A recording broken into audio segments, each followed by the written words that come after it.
Thank you, Cantor. And to everyone, I wish you a shanah tovah, a good and sweet new year.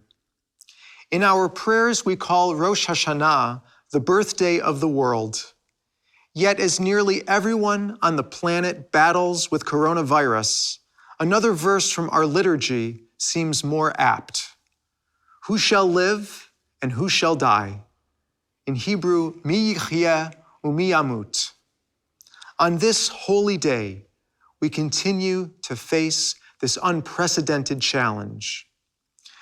I want to share with you a story of determination in the face of grave odds that I hope will inspire us at this difficult time. It is a New York story about an extraordinary man named Sandy Greenberg. Sandy grew up in Buffalo. He was president of his high school senior class, a good athlete, the prom king, among other accolades. He enrolled at Columbia University in the fall of 1958. And that first year, he met a student from Queens named Arthur Garfunkel. They became close friends, and Art decided that the two should room together for their sophomore year. Further, he initiated a pact. Should either find himself in trouble, the other will come to his rescue no matter what. Neither realized at the time how critical that vow would become. The summer after Sandy's second year, he was back in Buffalo, pitching in a baseball game. His vision went blurry, and he almost hit the batter. A local ophthalmologist prescribed daily drops, but at the start of Sandy's junior year, his sight continued to deteriorate. While Art noticed immediately, Sandy thought it was just a nuisance that he would manage. During Kol Nidre services at the Jewish Theological Seminary a few blocks north, Sandy lost his vision completely and stumbled back to Columbia. Along with his mother, Sandy traveled to Detroit to meet with Dr. Saul Sugar, one of the nation's top eye surgeons. The doctor informed them that Sandy had glaucoma, and sadly, the drops made his condition much worse. The ophthalmologist in Buffalo made the wrong diagnosis. Well, son, Dr. Sugar said, you're going to be blind tomorrow. While Sandy blamed his hometown doctor, he also lamented his own youthful arrogance. Had he acted earlier, perhaps he would not be blind. At that moment, on February 13th, 1961, Sandy felt that his life was ruined. The next day, lying in his hospital bed, Sandy made a deal with God. Get me out of this hole, and I'll do everything in my power to prevent others from going through grief like this in the future. While Sandy could not see in a physical sense, characters in the Torah readings for today and tomorrow suffered a kind of metaphorical blindness.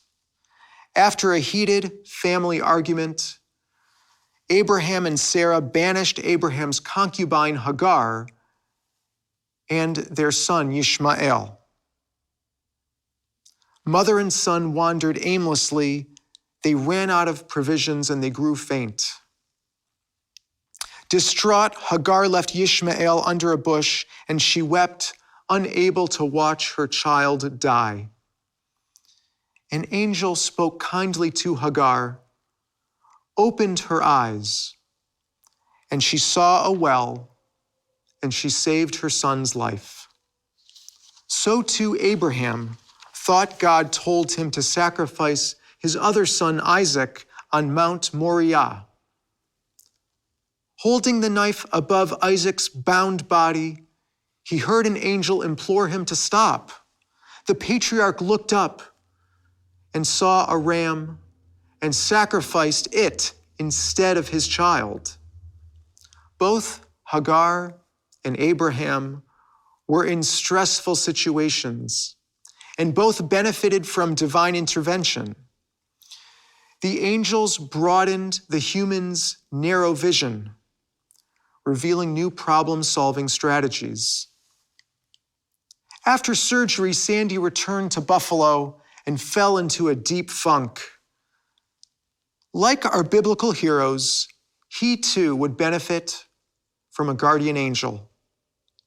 Art showed up at Sandy's house and pleaded with him to return to Columbia. True to their pact, Art assured Sandy that he would help him get to class, read to him, and recruit other readers. Sandy protested, asking how his friend would manage that and his own busy schedule. But Art replied, "We can figure it out. I think you're dodging the main question, whether or not you will return. Everything else would fall into place once you make that decision." Sandy thought about playing it safe and remaining in Buffalo, but safe from what? He realized that he must go back to school and complete his studies. He thought of what Herman Hesse wrote, "God does not send us despair to kill us. He sends it to awaken us to a new life." In the Amidah prayer, we praise God as Mechayeh HaMetim, the reviver of the dead. Perhaps Art was God's agent to remind Sandy he was still alive. Sandy felt reborn and would not allow his life to become a monument to tragedy. Along with Art, Sandy recruited a small army of readers, and he brought a huge tape recorder to lectures. He had to memorize virtually every sentence, something of which he didn't realize he was capable. Sandy learned so thoroughly that he can recall much of those lessons even today, ranging from the Iliad to quantum mechanics. His schedule was grueling. About 4 hours of sleep a night and no social life. But through it all, Arthur was always present and reliable. Again, like the biblical angels who appeared when humans needed them, Arthur would hold Sandy's elbow and guide him both on and off campus. Perhaps Arthur's greatest gift to Sandy was a quasi-abandonment. Once they were in Midtown for an appointment, and afterward Art said that he had to stay and sketch the Seagram building for an assignment. But Sandy wanted to get back to Columbia. After arguing, Sandy decided to return on his own. As a scholarship student with little extra money, he felt that a cab was out of the question. He would need to find Grand Central Station, take the crosstown shuttle to Times Square, change to the Uptown Broadway train, and get off at 116th Street. Self-doubt crept into Sandy's mind. What had he done? In explaining despair, the Torah teaches, "You shall grope at noon as a blind man gropes in the dark." Sandy worried that people would laugh or be annoyed or would simply ignore him. Arms outstretched, Sandy walked slowly like a mummy, and his fears about others were by and large unfounded. Most of the way, people were kind and helped him on his quest, including a friendly prostitute whose breast Sandy accidentally touched, who remarked that he seemed like a nice boy. He knocked into people, benches, and briefcases so many times that his knees ached. He smashed his forehead into an iron beam, and it bled. He came close to falling in front of a moving train, But finally, he made it back to campus. Before he entered the iron gates of Columbia, a man stopped him. It was Arthur. He said, "I knew you can do it, but I wanted to be sure that you knew you could do it." Ever the guardian angel, Art had been shadowing his friend the entire time and lied about the Seagram building assignment. At that moment, Sandy realized that his friends and family would never leave him and that he could conquer his fears. On that harrowing trip, Sandy summoned a courage that would propel him for the rest of his life. Borrowing from another biblical passage, when God called upon Moses to liberate the Israelites, Moses did not think he was up to the task. But God knew better. And indeed, God knows us better than we know ourselves. God sees our potential, even when we do not.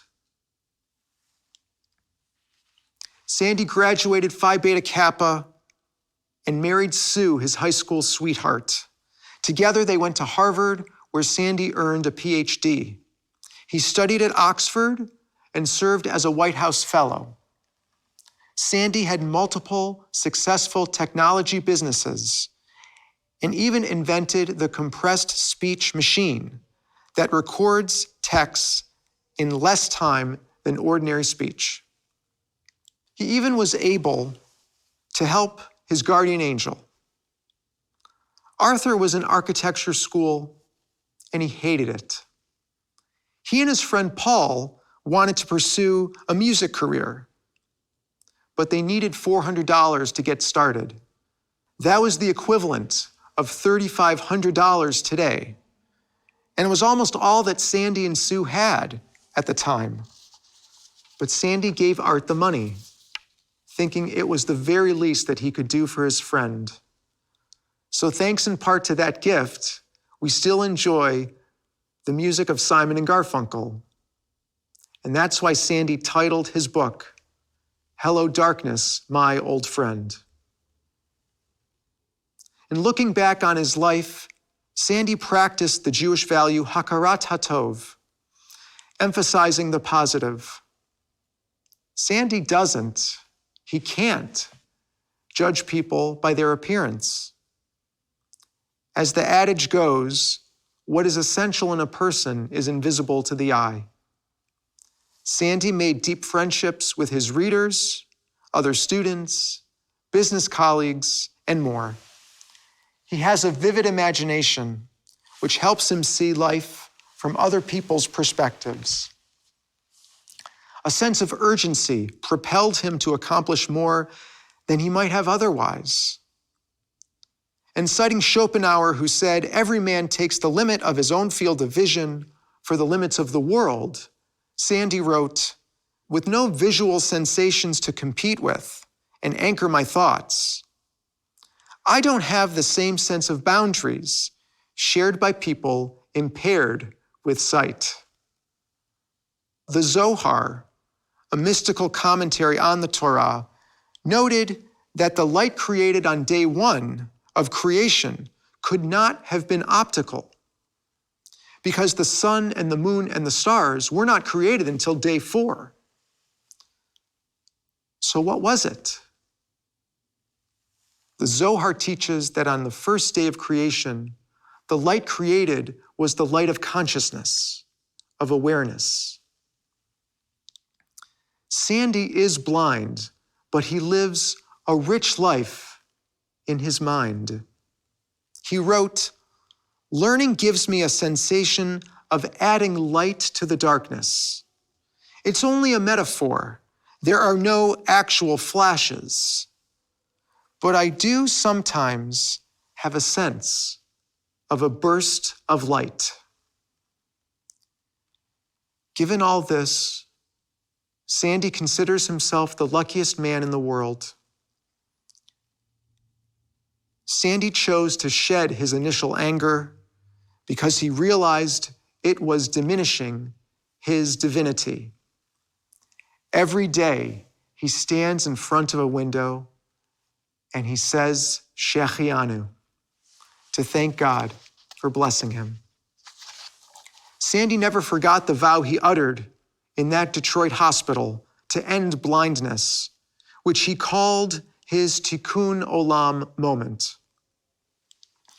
As chairman of the Wilmer Eye Institute of Johns Hopkins, as a member of the National Science Board, and in other positions, Sandy pushed for funding and research toward his goal.